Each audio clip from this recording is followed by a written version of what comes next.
Harry's rage at Meghan. Her behavior will shock you. What an insult, what contempt. I've got the inside story. And you know what? No cameras, no photographs. Very sweet to do this under the radar. Harry was blindsided, absolutely stunned. The day Meghan Markle's longtime former driver, Mr. Ellis, came forward, it was as if the entire royal facade came crashing down. The world watched in disbelief as Ellis revealed the shocking truth. Meghan had been hiding things from Harry, things that he was never meant to know. This wasn't just another palace scandal, this was his wife's secret life. I drove Meghan to places Harry was never allowed to know about. These words hit like a bombshell. Meghan had told him to turn off the GPS, disable the cameras, and visit locations where not even the paparazzi could catch a glimpse of her. What was going on behind closed doors? Mr. Ellis went on, claiming that Meghan had been sneaking around, making secret trips at night when Harry was either not around or completely in the dark. But this wasn't just some random claim. Meghan's team immediately went on the offensive, calling Ellis's words baseless fabrications and accusing him of trying to ruin the family's reputation. What followed shocked everyone. Harry, the man who always defended Meghan, who stood by her side no matter what, was completely silent. He didn't fight back. Not a word, not a single defense for the woman he married. That silence, it spoke volumes, and the public couldn't help but wonder, what does Harry really know? In Los Angeles, a small interview, which seemed almost insignificant at first, ignited a wildfire that no one could stop. Mr. Ellis, a 67-year-old man, had been working for Meghan and Harry for years. He was part of their inner circle, their trusted driver, and now he was blowing the lid off everything. He looked straight into the camera, no hesitation, and confessed, "I drove Meghan to many places for months, and Harry didn't know a single thing." That line dropped like a hammer, sending shockwaves across the world. Ellis explained how Meghan would only pick secretive destinations, places where no one could follow her. Dark alleys, underground parking lots, private meeting spots with no cameras or prying eyes. The question everyone had was, what kind of meetings are these? Harry's reaction was nothing short of explosive. According to insiders, he lost it. Harry smashed his phone in a fit of rage, and for the first time, the calm prince was anything but. "Why didn't I know anything?" he yelled, his voice trembling with frustration. He couldn't understand why Meghan had kept him in the dark. The anger, the confusion, it was overwhelming. Was this a betrayal, a scandal too big to hide? It didn't take long for everyone to start whispering. Was there more to Meghan's secretive trips than anyone thought? That night, everything changed. Harry, no longer the protective husband, stormed into their living room, shaking with anger. He dropped his iPad on the table, the screen showing the latest interview with Mr. Ellis. Meghan, as calm as ever, looked up from her phone, but there was something different in her eyes. The way she tried to regain control of the conversation was too rehearsed. "Explain this," Harry demanded. "What is Ellis talking about?" Meghan, ever the master of deflection, didn't flinch. "It's just personal work," she said softly, leaning back in her chair. "Private projects I can't talk about yet." But Harry wasn't buying it. Not this time. "Personal work that requires turning off GPS?" he asked, his voice low but laced with fury. "What kind of work needs to be hidden from your husband?" Meghan tried to deflect, using the old "I'm the victim" routine. She brought up the constant attacks they faced as a family, how the press was always after them, how they had to hide from the world. "I was just trying to protect you," she pleaded. "I've been through so much because of you.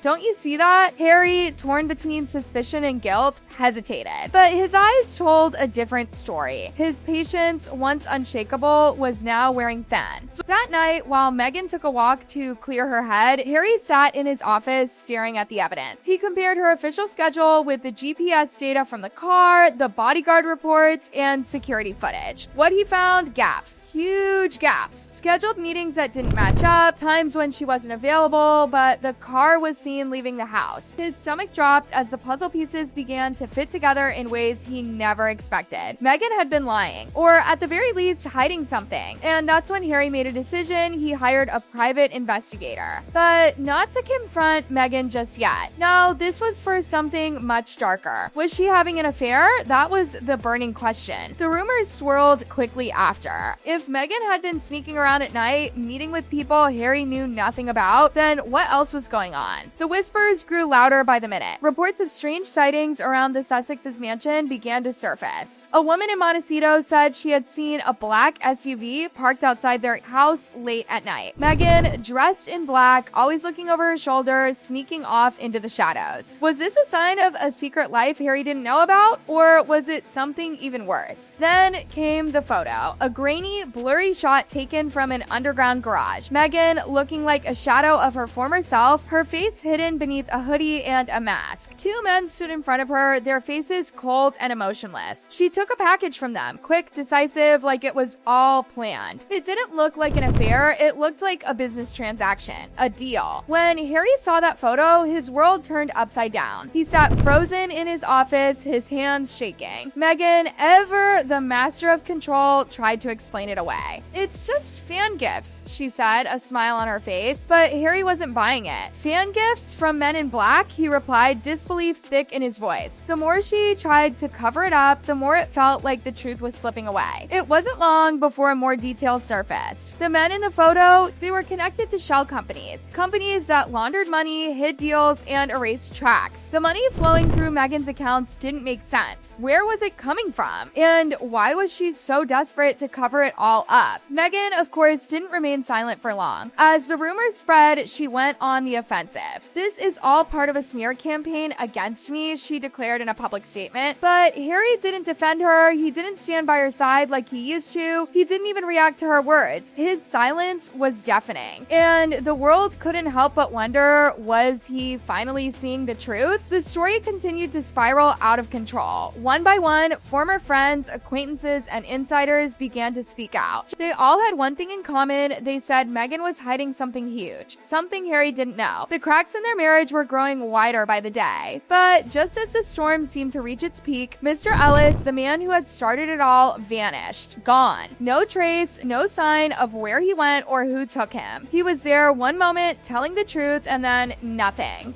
The only thing left behind was the chilling realization that someone didn't want this story getting out. And then came the letter. A single line typed with no sender's name, no address. It simply said, "You've only seen the surface. The darkness surrounding Meghan Markle had only just begun to unfold." The question remains, what is she really hiding? The situation was only getting worse, and as the rumors began to spread like wildfire, Harry couldn't escape this sinking feeling in his gut. Every day, it felt like he was getting pulled deeper into a storm he never saw coming. Meghan, the woman he had once pledged to stand by no matter the cost, was slipping away from him, at least emotionally. The truth was slipping through his fingers and his silence wasn't helping. It was almost as if he was drowning in his own confusion, unable to reconcile the wife he thought he knew with the one she was becoming before his eyes. The more Harry thought about it, the more the pieces began to fit together in ways he didn't want to admit. The discrepancies in Meghan's schedule were glaringly obvious now. She'd been meeting with strange people in secret, driving to undisclosed locations, disappearing for hours at a time. And Harry, his own flesh and blood, had been kept in the dark. There were no explanations, no reasons for his exclusion. Meghan had done what she always did, put on a smile, played the victim, and manipulated the situation to make herself look like the one being wronged. The breaking point came the night Harry decided to confront her once again. Meghan had been strangely quiet after the mysterious envelope had shown up, the one that simply read, "You've only seen the surface." The words haunted him like a dark omen that wouldn't leave his thoughts. He couldn't shake the feeling that the worst was yet to come, and everything about Meghan's behavior was only adding fuel to the fire. The moment Meghan walked into the room, Harry didn't even look up. He was staring at his phone, watching the video of Mr. Ellis's confession over and over again. The truth was gnawing at him, and he couldn't escape it anymore. Meghan cleared her throat, her voice calm but tight. "Harry, what's this about?" she asked, her eyes flashing with irritation. She could sense the shift in him, the distance that had been growing ever since Ellis's confession had been made public. Harry stood up, his face pale but determined. "You said you had nothing to hide, Meghan," he began, his voice steady but cold. "You promised me there were no secrets. So why then do I keep hearing about these late night trips?" Why do I find out from him," he pointed to the phone in his hand, "about things you've been doing behind my back?" Meghan's face froze for a second, and then she let out a deep breath. "It's not what you think, Harry. There's nothing to worry about," she said, her voice smooth and rehearsed. But Harry wasn't convinced. This time, he wasn't buying her excuses. "Don't lie to me," he said, his voice barely above a whisper. "I know, you've been meeting with people I don't even know. You've been hiding things from me, Meghan. Big things. Things that could ruin everything we've worked for." She reached for his arm, a pleading look in her eyes. "Please, Harry, I've been under so much pressure, you have no idea. You think I wanted this? You think I wanted to live like this?" Her voice cracked, and for a moment, it seemed like she was about to break down in front of him. But Harry didn't soften. He pulled away from her grasp, stepping back, and stared at her with a mixture of confusion and betrayal. "You've been playing me for a fool," he said, his voice barely audible. "Every time I question you, you turn the tables on me, and I let you. But not anymore." The room was thick with tension. Meghan's carefully crafted facade was crumbling before her eyes, and for the first time, she didn't have all the answers. She looked at Harry, her face pale, the carefully constructed mask slipping. But just as quickly as the moment had arrived, Meghan put the smile back on. She stepped towards him, her voice smooth again. "You have to trust me, Harry. I've been protecting us. This is all for our future," she said, her tone soft and coaxing. "Everything I've done for you."